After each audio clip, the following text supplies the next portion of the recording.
얘기가 이제 한동훈 위원장 원톱으로 이제 돌아가는 모양새다 보니까 그래서 그 과정에서 좀 힘에 부치다 보니 이번 주 주목을 받았던 이제 말실수.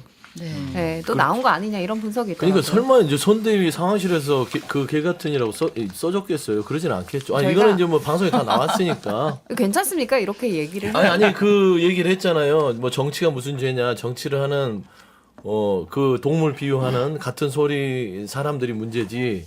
이렇게 얘기를 하는데 그거를 써줄 수는 없을 거예요. 한동훈 비대위원장이 이 입에서 툭 튀어나온 거거든요. 애드립이겠죠. 예. 애드립인데 결국엔 지금 뭐냐면 이게 조급한 거예요. 급하니까 막 이게 어떻게 얘기해야 될지도 모르겠고 현장에 가서 뭔가 강하게 얘기해야 됐고 호소해야겠고 지지층을 막 끌어들여야겠는데 그러다 보니까 강한 언어를 그렇게 얘기한 거고 한동훈 비대위원장은 기본적으로 머릿속에 정치 혐오가 있는 것 같아요.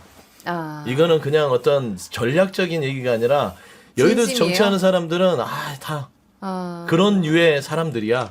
이거 싹 갈아엎어야 되고 다 고쳐야 되고 한동훈 비대위원장과 윤석열 대통령이 이 순혈적인 검사 출신들이 와서 여의도를 바꿔야 된다는 그런 생각을 오랫동안 갖고 있었는데 뜻대로 안 되니까 결국엔 그런 험한 말이 나가지 않았나 좀 그런 생각도 들어요. 서영주 부대위원님 말씀에 전적으로 동의를 하는데 한 가지 덧붙이면 너무 피곤해 보여요. 그러니까 육체적으로.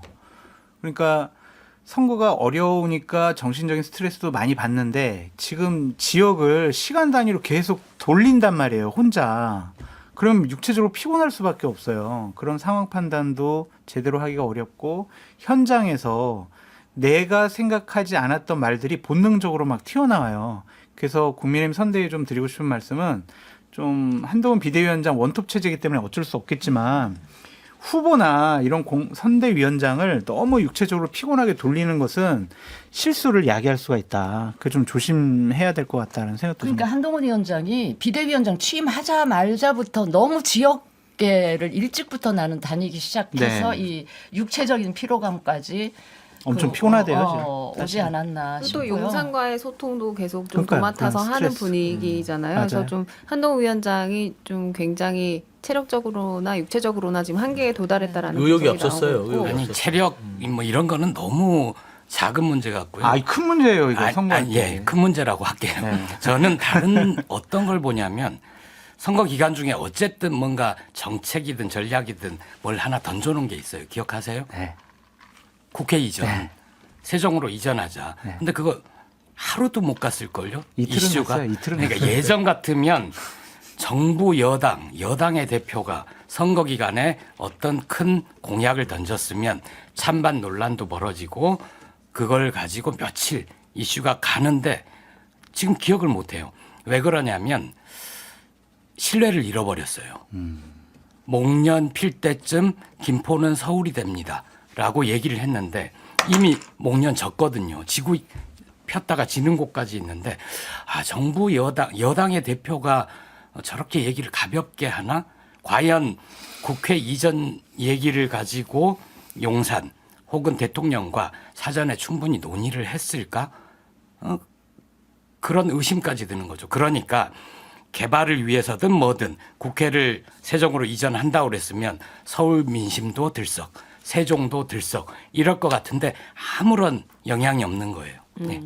그러니까 지금 모처럼 이 선거판에서 큰 기술을 하나 걸은 거예요. 이제 뭐 씨름이나 유도로 이제 비유하자면 큰 기술을 걸었으면 그 큰 기술을 제시할 때 그 이슈 파이팅을 할 수 있는 뭐 입체적인 전략 같은 걸 갖고 이거를 던졌어야 되는데 그게 없이 던졌나 싶은 제가 물음표가 있고요. 제가 아쉬운 거는 바로 그거 발표하기 전전날인가 오세훈 시장이 강남북 균형 발전을 위해서 강북 재구조화 프로젝트를 발표를 했단 말이에요.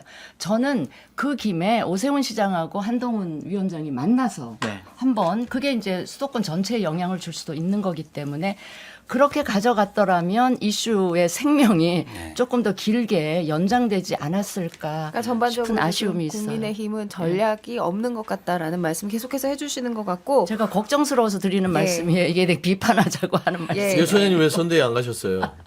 불러줘야 그래서 전략이 없는 거야. 지금 소장님을 모셔가야 왜 안 되는데. 부르셨어요? 참 그러니까. 아이고. 아니 근데 지금 여당 대표뿐만이 아니라 이제 이재명 대표 같은 경우도 이제 선거 유세 현장에서 논란이 되는 말들을 했습니다. 좀 일주일 정도쯤 된 것 같아요. 그 시시 발언이 굉장히 큰 비판을 받았는데요.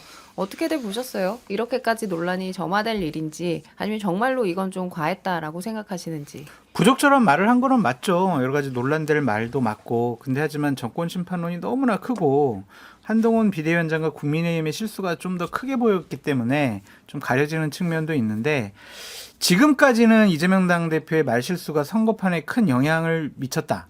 뭐 판세에 부정적인 영향 끼쳤다. 이렇게 분석하기는 어렵지만 이게 점점 강도가 세가지고 결정적인 정말 국민의 분노를 일으킬 그런 말실수를 하게 되면은 선거 막판 판세가 흔들릴 수가 있고 지금도 부동층 보면 한 10에서 15% 정도 있거든요. 그분들이 정말 윤석열 정권 심판해야 되겠지만 민주당 이재명 당대표가 있는 곳은 정말 안 될 것 같아 라고 투표장에 안 나가거나 아니면 민주당을 안 찍을 가능성도 있기 때문에 정말 중요한 정치인분들 입 조심하시라 다시 한번 말씀드립니다. 그러니까 빈도도 좀 우려스러운 포인트라고 하더라고요. 뭐 계모 발언도 그렇고, 그러니까 그 발언의 크기, 매스보다는 좀 이렇게 너무 작게 잔잔한 네. 실수가 나오는 거 아니냐. 최근에 이재명 대표 발언들이 좀 정제되지 않습니까? 그러니까 이제 그 원래 이재명 대표가 좀 알기 쉽게 현장에서 표현을 하려고 그런 비유들 좀 말하자면은 좀 날 것들을 좀 날리는 그런 스타일이에요. 그러다 보니까 이게 가만히 들여다보면은 쉽게 이해할 수 있으나 또 정치적으로 들여다보면은 논란이 될 수 있는 부분이 있어요. 근데 이 부분은 그렇게 막 그 말한 대로 뭐 중국과 굴욕적으로 우리 하기 위해서 쉐쉐를 한 것도 아니고 비유를 든 거예요. 국익을 챙겨라. 그다음에 이제 뭐 계부 이 발언들은 오해 소지가 있을 수 있죠. 상대가 있으니까 이건 부적절한 부분도 분명히 내포했지만 우리가 이제 어렸을 때 장화홍련 뭐 홍지파치전을 읽으면 거기에 계모가 나쁜 역할로 하기 때문에 윤석열 정부 자체가 그런 계모다라는 표현을 하면서 그런 얘기가 있었던 거예요. 그래서 그런 부분들에 대해서 이제 문제제기가 있었고 당내에서도 그 메시지를 조금 더 신중하게 하자는 의미에서 지금 이재명 대표께서는 좀 발언을 조금 자제하고 있고요. 하지만 그럼에도 불구하고 지금 국민의 큰 여론은 4시 10분 차를 타야 돼요. 근데 지금 7분, 5분밖에 안 남았어. 4시 5분 차도 지금 얘기를 해야 돼요. 저희가. 그렇죠. 그러니까 4시 5분 차도 얘기해야 되지만 그거 빨리 타서 정권 심판을 하는 게 많은 국민들의 여망이기 때문에 물론 그런 말실수들을 통해서 영향을 받겠지만 지금 국민들은 4시 5분 차, 4시 10분 차를 타는 게 급선무기 때문에 이게 큰 선거 판도에 영향을 미치지 않을 요 거라고 말씀은 꼭 해야 있습니다. 되는데. 네, 빨리 빨리 부탁드립니다. 뭐냐면 묘한 게 있어요. 우리 정치판에 이재명 대표는 그동안 거친 말이나 막 적나라한 표현 이게 그분의 트레이드마크가 되어 있다 보니 웬만큼 거친 표현이나 막말을 해도 그러려니 하고 국민들한테 이렇게 예방 주사가 맞춰진 느낌이 있어요. 그런 그러다가 이제 느낌이 한동훈 있습니다. 위원장이 어쩌다가 한번 그런 표현을 했는데 그거는 막 대단하게 한동훈 위원장 거는 느껴지고. 욕이에요, 욕. 저희 시간이 없어서요. 4시 5분 차. 그래서 좀 전망 좀 해볼게요. 다음 주에요. 벌써 다음 주 금요일 사전 투표 그러네요. 날인데요. 몇 %까지나 될지가 또 이게 결과에 큰 이제 영향을 미칠 것이다. 이렇게 분석이 나오고 있는데 자 사전 투표율 전망 한번 해보겠습니다. 수치로 진 전 장관님. 저는 안 할게요. 저는 잘 못하겠어요. 이렇게 의석 전망하고 이런 거. 의석은 말고 사전 투표율. 사전 투표율. 여기 나오시면 하셔야 돼요. 해야 돼요. 빨리 하세요. 4년 전에 몇 %였어요? 22% 정도 네. 26.7% 아니에요? 26.7%였던 것 같네요. 26.7 22가 아니라. 네, 저는 뭐 그러면 26.67인가 한 했던 것 같아요. 23, 4%? 25%까지 가지 않을까. 지난번보다는 조금 낮을 것이다. 그 정도 수준은 가지 않을까. 장 싶어요. 소장님. 28%요. 더 높을 것이다 지난번보다. 네. 투표율기가 높은 것 같아요. 저는 30% 봅니다. 저도 한 28% 보는 게 전체 투표율의 한 3분의 1 정도 하거든요. 근데 이번 투표는 높을 것 같아요. 그래서 한 28% 정도 정도 내외. 네. 예. 지난번에 이제 26.7%였잖아요. 예. 이번에 중앙선거관리위원회가 미리 조사를 한 거 보면 4년 전보다 투표를 더 하겠다는 게 한 4% 맞아요. 정도 네. 높죠. 40 몇 %. 그러면 예. 이제 투표율이 전반적으로 높으면 야권에 유리합니다. 제가 22% 얘기했던 건 예. 강서구 재보궐선거네요. 그러니까 이제 강서구 예, 재보궐선거 22였는데 저번에 26이면 이번에 투표율이 좀 정권 심판율이 높으면 투표율이 높거든요. 그러니까 28, 29 정도 나올 것 같은데 특히 또 강서구에서는 그날 투표 날이 쉬는 날이 아니었어요.